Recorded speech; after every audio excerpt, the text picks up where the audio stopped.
The Mad King Namor will stop at nothing to impose his will on the surface world. All this and more in the pages of Invaders issue number 6. Let's hop on in together and find out what happens next, shall we? Alrighty then, so this issue opens up with yet another flashback to the Invaders' time in World War II. This one turns the clock back considerably on the good guys' battle with the Axis. It would seem that Tommy, the human that Namor is so obsessed over, saved his life during a major battle. Even in doing so, a bunch of other innocent people died, which affected Namor greatly. But more on that at the end of the book. Back in the present, Captain America is horrified when Namor's bombs end up going off in a major American city. Now, up until now, we all thought they were going to be some sort of explosive, but no, not at all. They're actually a chemical weapon that seeps some sort of greenish gas over the entire city. Luckily, this isn't Captain America's first rodeo when it comes with a biological weapon, and because of that, he's armed with a rebreather to help filter out the gas, and it's a good thing he did too, because as we discover, this stuff isn't actually meant to kill people. Instead, the gas turns any human that breathes it into an Atlantean, right down to the blue skin and everything. At first I thought this was a weird choice for Namor, but then I'm reminded this was essentially the same argument he had with Charles Xavier all those years ago, only back then they fought about turning people into mutants. This crazy turn of events also means the good guys have to change their approach. Before they were only interested in fighting Namor, but now they gotta get all these people to water before they suffocate. Or, like, reverse suffocate, air suffocate as the word might be. Iron Man takes this opportunity to gloat too. He never thought they should have tried to reason with Namor to begin with. And when Namor brings his forces into land on a giant tidal wave, the Iron Avenger is more than ready to start cracking some fish heads. It's only Carol Danvers who stops him. Namor isn't actually coming to fight, he's coming with a giant tidal wave to save the lives of all the people he transformed. Essentially, Namor has found the ultimate way to steal American land masses to win wars without ever actually having to fight, and that is by transforming the populace. It's super devious, incredibly creative, and also it's going to have some major lasting effects moving forward, for you see, it's not just the people here who got transformed. The mist is wafting and Captain America knows he has to hurry to not only outrun the tidal wave himself, but to save the life of Randall's daughter, one of the only friends Namor ever had on the surface world. And speaking of Randall's family, we discover this issue Roman, the one who we thought was actually working with Namor inside of the American Navy, turns out that's not the case. He gets transformed himself this issue, and we discover it's actually his subordinates who have been watching him on behalf of Namor. They're Atlantean sleeper agents who underwent a dangerous and experimental procedure so they could breathe air. Because, well, that's just how dedicated they were into infiltrating American society and helping Namor take back more landmass for the sea. And in what has got to be one of the most bittersweet conclusions to an arc in comics I've seen in a very long time, Namor basically wins and gets everything he wanted. His surface family is returned to him now as Atlanteans. Oh sure, he's still crazier than a shithouse rat right about now, but there's few things the superhero community can do about it. In fact, we jump forward a few weeks and Captain America has gone missing, meaning that he's either been taken hostage or went with Namor willingly. Either way, things are getting pretty tense now between the Invaders and the Avengers. Now, as the comic, and indeed this first arc, come to a close, we're treated to yet another flashback. Namor, Tommy, and Bucky are all talking about what they're going to do when the war is over. Tommy and Bucky have pretty canned responses: see the world, get married, yada yada yada. But Namor says something very unexpected. He says that he will live the rest of his life striving to make sure a war like this never happens again, and in his own weird, twisted way, I guess he was true to his word, wasn't he? And so that was Invaders issue number 6, everybody, and I gotta say it brings this first arc of this new Invaders series to a really wonderful close. Chip Zdarsky is just killing it across the board right now, be it in his Spider-Man Life Story series, his Daredevil book, but I feel this book right here is the one a lot of people are sleeping on. Invaders offers up a rich, deep, complex, adult look at Namor as a character. And I truly think Namor is a character who has managed to survive and endear so much to readers over the years because he lives in such this place of moral ambiguity. You never know if you should like him, if you should hate him, if you should feel sorry for him. This arc would have worked great on its own as just a miniseries, but now we know it's actually going to be a jumping off point for a much bigger set of stories that will see the Invaders and the Avengers cross paths with each other, all in trying to deal with Namor. I can't wait to see what's going to happen next. I give this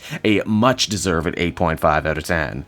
Hey there everyone, it's your old pal Cave Joel again. I want to thank you so much for watching to the end of the video. I hope you enjoyed what you saw, and if you did, why not take a closer look at some of these other videos I have available from the channel. Then you can follow me on Twitter and Facebook at Cave Joel, so you're always up to speed on what I'm doing next. And hey, if you're in a supportive mood, why not check out my Patreon page? Patrons get exclusive access to videos and content before anyone else, and you can do so for as little as $1 a month. I would really appreciate it, and with that, I will be sure to be back again next time with even more great comic content that smacks of greatness. Bye-bye, everyone.